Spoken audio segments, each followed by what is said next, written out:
Isusumite na ni Presidential Assistant on Rehabilitation and Recovery Panfilo Lacson ang plano at mga programang pang-rehabilitasyon ng pamahalaan para sa 117 bayan at munisipalidad na sinalanta ng Bagyong Yolanda.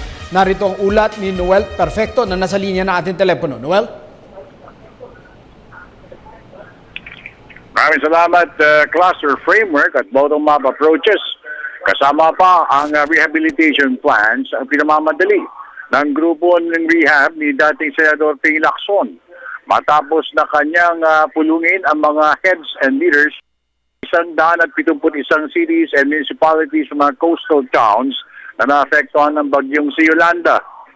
Sinabi ito sa regular na bulong-pulungan kasama si Neil Cruz, mahalaga mapag-aralan muna ng mga tunay na assessment at isusumiti ang mga ito upang matukoy ang tunay na karapat-dapat na mabibigyan ng tulong mula sa pamahalaan bago pa man ito maisumiti kay Pangulong Benigno Aquino III. Tungkol naman sa ibang mga balitang mayroong mga grupong nais manggulo at sirain ang mga programa ng gobyerno para sa mga biktima at naapektuhan ang pamilya ng Bagyong Yolanda, sinabi ni Lacson na kilala na nila ang mga grupo pati ang nasa likuran ng mga masasamang loob na ito. At bilang na rin ang araw ng mga ito at di maglalaon, ay mauhuli na silang lahat.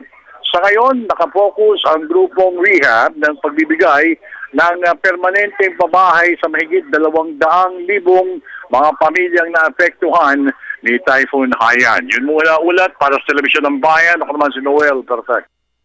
Maraming salamat kasamang Noel Perfecto.